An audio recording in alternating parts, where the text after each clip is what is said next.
खाली पेट दिमाग की बत्ती नहीं जलती। Hey my cute little white flags, welcome back to Tandon official. So आज का मुद्दा बहुत गंभीर है, तो खाली पेट दिमाग की बत्ती नहीं जलती वंस अगेन। आज हम बात करने वाले हैं शिप्स के बारे में। अब शिप से मेरा मतलब है फ्रेंडशिप या फिर रिलेशनशिप, इन दो शिप के बारे में बात हो सकती है। लेकिन इंटरेस्टिंग फैक्ट इज़ कि Gen Z's किड जनरेशन में we have a third ship which is much more interesting than the other two. मतलब ये फ्रेंडशिप और रिलेशनशिप दोनों से ही बहुत ज़्यादा, बहुत नहीं, बहुत बहुत बहुत ज़्यादा इंटरेस्टिंग है। And I am very excited to talk about this and gossip about this. तो बेसिकली देखो, फ्रेंडशिप और सिचुएशनशिप, ना फ्रेंडशिप और रिलेशनशिप, ये दोनों ही शिप बहुत जानी मानी है और बहुत फेमस है। And we have experience about this two ship. लेकिन the third ship which is now it is very famous, that is situationship. Yes, you heard me right. तो इसका भी एक्सपीरियंस नहीं है ये मैं नहीं कहूँगी, बहुत सारे लोगों को इसका भी एक्सपीरियंस है। हालांकि this content is without experience and with knowledge. तो पहली बात ये है कि हम लोग आज कंपेयर करते हैं, ठीक है, सब दोनों शिप को साइड में रखते हैं, फ्रेंडशिप और रिलेशनशिप दोनों को साइड में रखते हैं।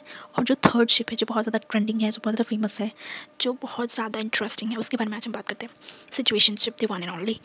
तो पहली बात है, ये एक ऐसा शिप है जिसमें नुकसान दोनों का नहीं है पर फ़ायदा भी दोनों का नहीं है। तो इफ़ कोई इस शिप पे चढ़ चुका है तो प्लीज़ आप ध्यान से चढ़े और सावधानी बरतें, क्योंकि अगर इन केस आपका नुकसान हो जाता है ना, देन यू कुडंट क्लेम कि ओ माय गॉड ये क्या हो गया, ऐसा नहीं होना चाहिए था, etcetera cheated on me. No no no no no baby girl, no baby boys, you couldn't claim this. Yes, you couldn't claim this, ऐसे कुडंट क्लेम दिस। तो आपको सावधानी तो बरतनी पड़ेगी। ऑल्सो इसमें फ़ायदा तो है, लेकिन देयर इज़ अ ट्विस्ट कि फ़ायदा भी आपका लॉन्ग टर्म पे नहीं है। मतलब wait, I explain it in elaboration. मतलब ये कि मैंने कहा था कि नुकसान दोनों का नहीं है और फ़ायदा भी दोनों का है, बट इसका मतलब ये है कि फ़ायदा लॉन्ग टर्म पे नहीं है। If you are having fun then it's just for a while. समझदारों के लिए इशारा काफ़ी है। बाकी मैं तो कहूँगी कि चुतिया चीज़ों पे ना जाए, अपना वक्त ज़ाया मत करें। Because if you are someone who is looking for old school love and who want benefit in long term, मतलब अगर आप ऐसे इंसान हो जो चाहते हो कि जो मेरा है वो सिर्फ मेरा बन के रहे, तो आई मस्ट सजेस्ट कि आपको इन सब चुतिया चीज़ों पे जाने की ज़रूरत नहीं है। वेट फॉर योर टर्न, जिसको भगवान जी ने आपके लिए भेजा होगा ना, वो आपके दरवाजे पे खुद आके दस्तक देगा। यस, तो आपको उसके लिए वेट करनी चाहिए। मैं तो कहूँगी उसके लिए वेट करो और देखो वो ज़रूर आएगा।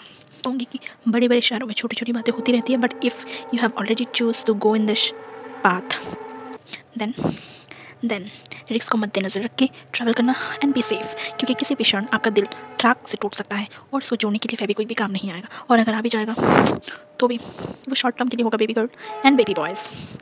हाँ, तो प्लीज़ ध्यान रखिए अपना दिल का, अपने आप का नहीं, अपना दिल का ख्याल रखें, क्योंकि मैं तो कहूँगी कि हार्ट पेशेंट को ये सब चीज़ों में नहीं जानी चाहिए।